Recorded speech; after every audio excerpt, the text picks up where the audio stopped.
Hello, Taurus, and welcome. I'm Adriana. I'm a soul guidance coach. I work with sensitive, self reflective souls who are willing and wanting to choose growth. I have an intuitive message for you about your spiritual path this week, and I can't wait to get started. So let's go with your theme card. Five of Cups. Oh, heavier energy, Taurus. So if you feel a little bit stuck, heavy, um, possibly a bit sad. The energy just suddenly goes like this for me. It's down here. It's not this kind of energy, it's more here. So the universe is wanting you to take a more serious, ponderous tone about what is behind you, what's in front of you, where you want to be going in your relationship and emotional world. The important thing with this card for you at this time is to make sure that you walk into the future with no regrets.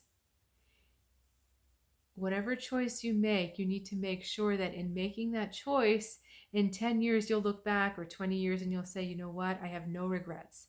I embrace and I am so glad I did what I did. So, this is really important that even if it feels sad and uncomfortable and um, you may be feeling a little weary, just make sure in what you do there is no regret.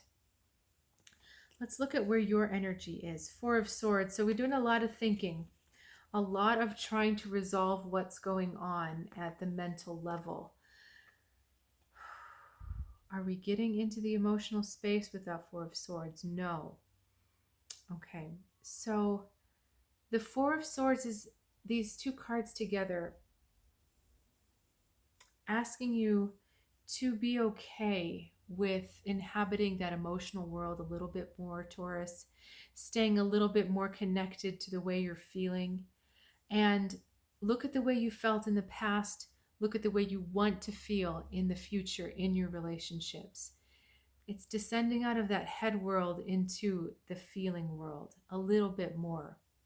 This I feel is a little bit of a challenge. Um, it doesn't feel like something I really want to do, but it feels like something that is right there, that is just sitting there, and it's not going to move until all the information comes out. Okay, I'm curious about the rest of this message. While I draw the cards, I just want to take a second to thank you for sharing this sacred and special space with me today.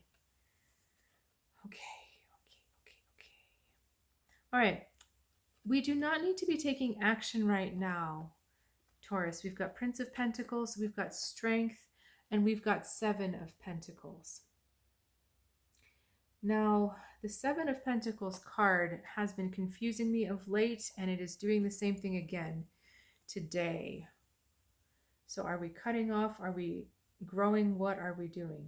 Okay, it's timing.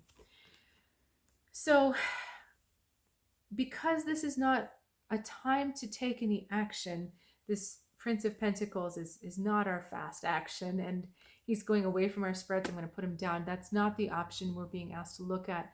We're being asked to look at Strength, and we're being asked to look at Seven of Pentacles. The Strength card is talking about passion. What truly makes you passionate, what truly makes your heart happy. And understanding that when you trust the strength of that heart, when you trust the strength of the message that comes from your heart, the timing falls into place. And that's really the biggest message. There's no over processing you have to do. There is no weighing. There's no hemming and hawing. It's just that the heart will tell you. And I love these two cards together, red and green. And I can't help it because I'm from this particular culture, and I see red and green together and I think Christmas, right? And what is Christmas but a time of giving and of sharing and of joy? And when we really enjoy giving and receiving, I mean, yeah, it's nice to receive, right? But it's fun, that time when we give. So it's talking about this time, the giving giving space to the appropriate timing.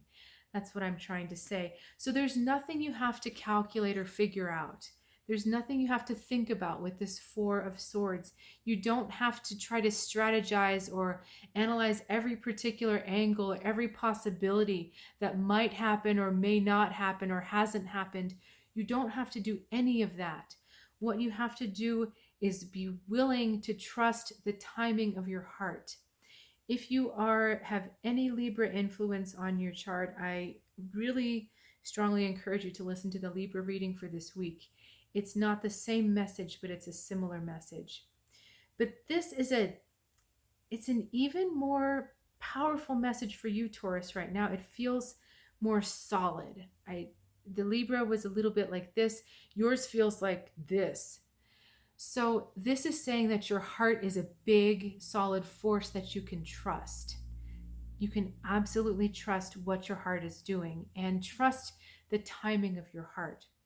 Now, the play that your emotions have to do with this is that in order to listen to your heart, you have to ask it questions about how do you want to feel in the future? What kind of relationships would make you feel good in the future?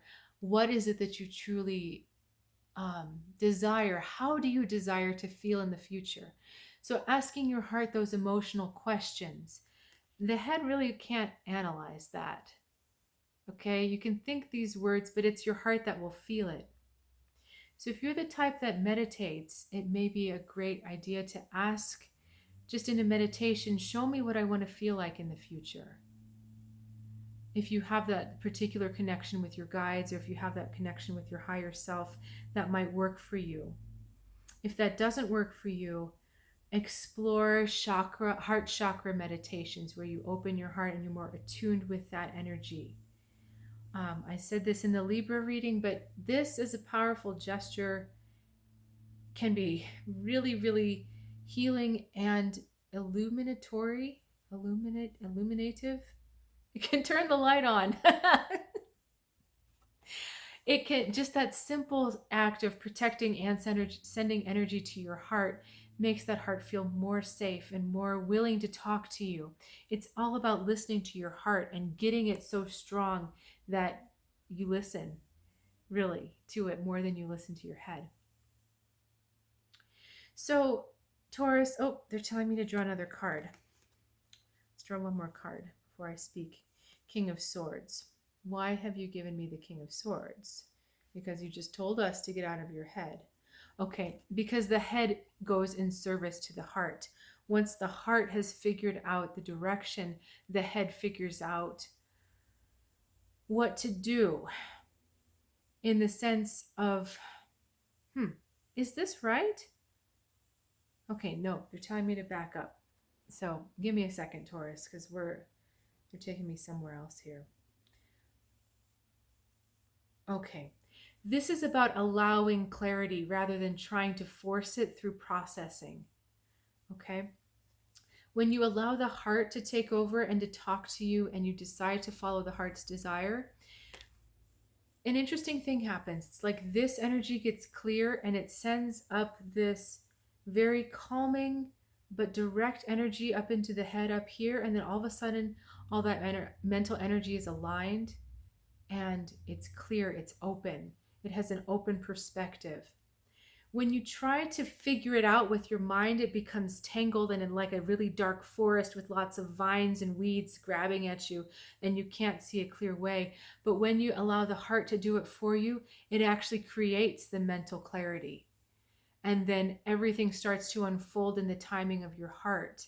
I think I either read or saw somewhere that the heart is the strongest electromagnetic center in your body. It's what everything responds to, including the universe. So the more unblocked you can keep it, the more response you will get. That will help you. Okay, they're telling me to close. So, short story, listen to your heart, ask it to lead you, trust in the timing of your heart. Okay, thanks, Taurus. That was a bit of a different one, different twist at the end there. Thanks again for sharing this time with me. Please like and subscribe if you haven't already. And you are more than welcome to check out Soul Guidance with Adriana for any future guidance needs you might have. I'll see you next time.